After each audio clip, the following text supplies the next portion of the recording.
It was a cold winter evening in 1820, deep in the Swedish countryside near the small village of Gysinge, a place surrounded by dense forests and frozen lakes. A thick fog blanketed the trees, and only the sound of creaking branches and distant owls broke the eerie silence. The villagers had long since learned to respect the forces of nature, but none of them could have anticipated the terror that would soon invade their lives, carried by a lone wanderer from the deep woods. It all began with a mystery. The villagers noticed that the animals in the area were behaving strangely.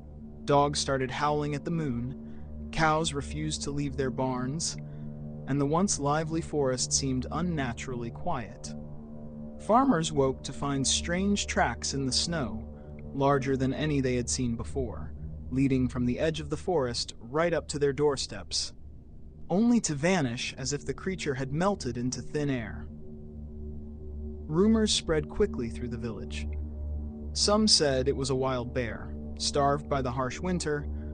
Others whispered of ancient spirits, angered by the intrusion of men into their domain. But no one, not even the most superstitious among them, could have guessed the truth: that a wolf, more cunning and ferocious than any before it, was stalking them from the shadows. The first attack happened in the dead of night. A farmer, awakened by the frantic barking of his dogs, rushed out into the freezing air only to find one of his prized sheep dead, its throat torn out with a savage precision. The snow around the carcass was stained dark with blood, and the tracks leading away from the scene were unmistakably those of a large wolf. The villagers were horrified. Wolves were not uncommon in the region, but they usually stayed away from humans, driven deep into the woods by fear and instinct. This one, however, seemed different, bolder, more aggressive. As the days passed, the attacks grew more frequent. Livestock were slaughtered in their pens, and even the bravest of the village dogs refused to leave their masters' sides. Each night brought a new horror, a fresh victim, and more tracks leading back into the forest. The villagers banded together, forming hunting parties to track down the beast, but every attempt ended in failure. The wolf seemed to possess an almost supernatural ability to evade their traps and elude their bullets. Fear gripped Gysinge like a vice. Children were kept indoors, the streets deserted after dark. The once close-knit community now lived in constant dread, each family praying that the next attack would not be at their door. And still the wolf came, night after night, leaving death in its wake. It wasn't long before whispers of a curse began to circulate. Some claimed the wolf was no ordinary animal, but a creature possessed by an evil spirit, sent to punish them for some forgotten sin. Others spoke of an old legend, of a man who had once been cursed to roam the earth as a wolf for eternity, doomed to bring suffering wherever he went. But whatever the truth, one thing was certain: the Gysinge wolf was not just a wild animal. It was something far more dangerous, something that seemed to take a perverse pleasure in the terror it sowed. And as the winter wore on, the villagers realized that they were not just fighting for their lives, they were fighting for their very souls. As winter's grip tightened, the village of Gysinge descended further into fear and paranoia. The Gysinge wolf had become the stuff of nightmares, an omnipresent threat that haunted the dreams of even the bravest souls. The once thriving village was now a ghost town after sunset, with windows tightly shuttered and doors bolted as if mere wood and iron could keep out the terror lurking in the night. The local priest, a man of deep faith, began to speak of divine retribution. He urged the villagers to confess their sins, to seek forgiveness for whatever transgression had brought this evil upon them. But even in the cold stone walls of the church, where the candles flickered against the dark, there was no comfort to be found. The wolf had become more than just a physical threat. It was a manifestation of their deepest fears, of the unknown and the uncontrollable. As the days grew shorter, the wolf's attacks grew bolder. It no longer confined itself to the outskirts of the village or the cover of darkness. In broad daylight, it would appear a ghostly figure moving through the snow, its eyes glinting with a malevolent intelligence. Hunters who ventured into the woods returned empty-handed, or worse, not at all. The forest, once a source of livelihood, had become a place of death. The village council, in desperation, decided to bring in a professional hunter, a man known throughout the region for his skill and bravery. This hunter, Lars, was a grizzled veteran of many hunts, with a reputation for taking down the most dangerous predators. He arrived in Gysinge with little fanfare, a solitary figure with a rifle slung over his shoulder and a steely determination in his eyes. Lars listened to the villagers' stories, but he was not one to be swayed by superstition or fear. To him, the wolf was just another animal, albeit a particularly cunning one. He set about his work methodically, laying traps in the woods and studying the wolf's patterns. But as the days passed, even Lars began to sense that this hunt was different. The wolf seemed to be toying with him, leaving traces of its presence, but never revealing itself fully. It was as if the beast was challenging him, daring him to come closer. The turning point came one frigid evening when Lars, tracking the wolf's footprints through the snow, found himself deep in the forest, farther than he had intended to go. The air was deathly still, the only sound his own breath and the crunch of snow under his boots. Suddenly he heard a low growl, a sound that sent a shiver down his spine. He spun around, rifle at the ready, but there was nothing, only shadows and the dense tangle of trees. Then, from the corner of his eye, he saw it. A flash of movement, a pair of glowing eyes watching him from the darkness. The wolf. It was larger than he had imagined, its fur a mottled gray that blended seamlessly with the winter landscape. But it was the eyes that unnerved him the most. Eyes that seemed almost human in their intensity, filled with a cold, calculating malice. Lars raised his rifle, but before he could fire, the wolf vanished into the trees, as if it had never been there at all. He stood frozen for a moment, heart pounding, before he realized the terrible truth. The wolf had led him here, deep into its territory, away from the village and any chance of rescue. It had been playing a game all along, and now it had him exactly where it wanted. With a growing sense of dread, Lars began to make his way back, but the forest had changed.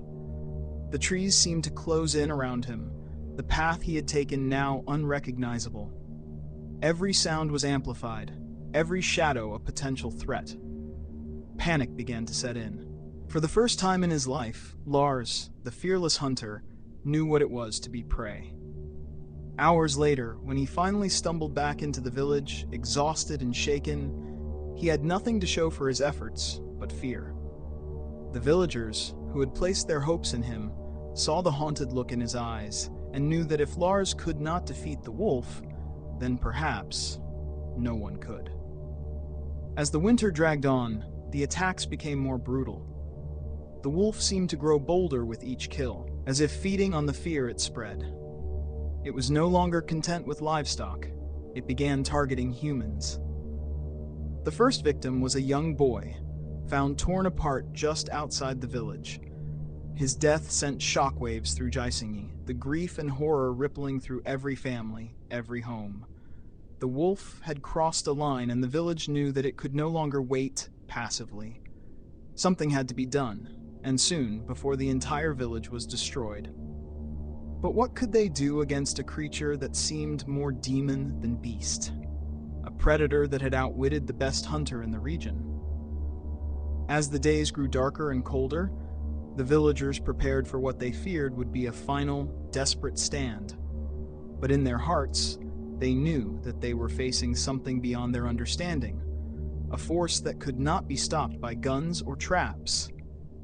And the wolf, with its uncanny intelligence, seemed to sense their despair.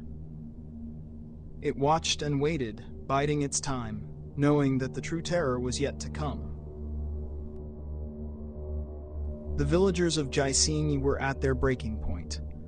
Winter had tightened its icy grip, and the days were now as dark as the nights. The wolf's attacks had become relentless, and each morning seemed to bring news of fresh carnage. The air was thick with fear, and the once vibrant community had been reduced to a cluster of frightened souls, huddling together in the cold, praying for salvation that seemed less likely with each passing day. As the situation grew more desperate, the village elders made a fateful decision. They would face the wolf together as a united front. If the beast was to be defeated, it would require the courage and strength of every able-bodied man in Gysinge. They decided to set a trap, one that would draw the wolf into the open, where it could be confronted and killed once and for all. The plan was simple, but dangerous. They would use one of the village's remaining livestock as bait, tethering it in a clearing near the edge of the forest, where the wolf had been seen prowling. The men would lie in wait, hidden in the surrounding trees, armed with rifles and spears. It would be a battle of life and death, and they knew that not all of them might survive the encounter. As the day of the hunt approached, the village was gripped by a tense silence. Families said their goodbyes, fearing it might be the last time they saw their loved ones. The priest offered prayers and blessings, but even he could not hide the fear in his eyes. The men gathered their weapons and steeled themselves for the fight ahead, their faces set in grim determination. On the evening of the hunt, the clearing was prepared. A single sheep was tied to a post, bleating nervously as the men took their positions in the shadows. The air was still, the only sound the rustle of leaves and the distant call of a crow. The sun had dipped below the horizon, and the forest was bathed in the dim light of dusk. It was the perfect time for a predator to strike. Hours passed, and the men waited in tense silence, their eyes scanning the darkness for any sign of movement. Just as some of them began to wonder if the wolf would come at all, they heard it, a low, guttural growl, followed by the snap of a twig. The wolf was close. Suddenly, there it was, emerging from the shadows like a specter. The men could barely make out its shape at first, a large, hulking form moving silently through the snow. But as it drew closer to the sheep, the moon broke through the clouds, illuminating the beast in all its terrible glory. The Gysinge Wolf was massive, larger than any wolf they had ever seen. Its fur was thick and matted, a mix of gray and black that seemed to blend with the night itself. But it was the eyes that held them transfixed, glowing, almost otherworldly, filled with a cruel intelligence that sent shivers down their spines. For a moment, time seemed to stand still. The wolf stood in the clearing, sniffing the air, its gaze sweeping over the trees as if it knew it was being watched. Then, with a sudden burst of speed, it lunged at the sheep, its jaws closing around the helpless animal with a sickening crunch. This was the moment they had been waiting for. The signal was given, and the men sprang from their hiding places, rifles raised, shouting as they charged toward the beast. The wolf, taken by surprise, released the sheep and turned to face its attackers, its lips curled back in a snarl. Shots rang out, the sharp cracks echoing through the forest. But the wolf was fast, too fast. It dodged the bullets with uncanny agility, moving through the snow like a shadow, too quick to be caught by the men's guns. Panic set in as the men realized that this was no ordinary animal. They were facing something far more dangerous, something almost supernatural. In the chaos, one of the hunters, a young man named Eric, found himself separated from the others, his heart pounding as he realized he was now alone with the beast. The wolf's eyes locked onto him, and for a moment Eric saw his own death reflected in those cold, merciless orbs. But then something remarkable happened. Instead of attacking, the wolf hesitated, as if recognizing something in the young man that gave it pause. Seizing the moment, Eric raised his rifle and fired. The bullet struck the wolf in the side, and it let out a howl of pain that seemed to shake the very trees. The wolf staggered, blood staining its fur, but it did not fall. Instead, it turned and fled into the forest, disappearing into the shadows from which it had emerged. The men chased after it, but the wolf was too fast, too cunning. It vanished into the night, leaving only a trail of blood in the snow. For hours, they searched the woods, following the blood trail as it led deeper into the forest, but they never found the beast. It was as if it had simply melted into the darkness, taking with it the fear that had gripped the village for so long. When the men finally returned to Gysinge, they were exhausted and defeated, but there was a sense of relief among them. The wolf was gone, wounded and unlikely to return. They had faced their greatest fear and survived, and that at least was something to hold on to. In the days that followed, life in Gysinge began to return to a semblance of normalcy.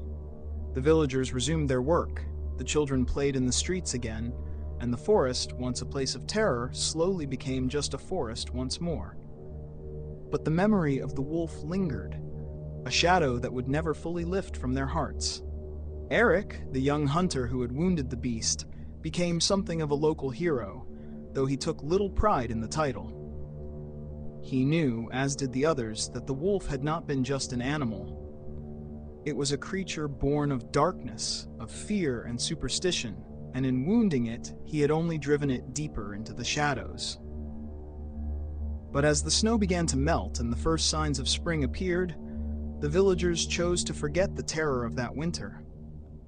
The wolf became a story, a legend to be told around the fire on cold nights, a reminder of the dark forces that lurked in the world but could, for a time, be driven back.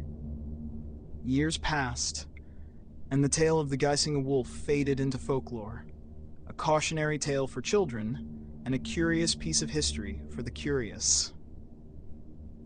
But those who had lived through that winter would never forget the eyes that had watched them from the forest, the howl that had echoed through their nightmares, and the knowledge that somewhere in the deep, dark woods the wolf still lived, waiting, watching, biding its time until the world had forgotten enough to let it strike again. The Gysinge Wolf had become a part of the land, an eternal presence in the forest that would never truly die. And in the hearts of those who knew the story, there was always the lingering fear that one day the wolf would return. Thanks for watching my video. Don't forget to hit that subscribe button so you don't miss any of my upcoming episodes. I'll be dropping at least one video every week, and I hope to see you again soon.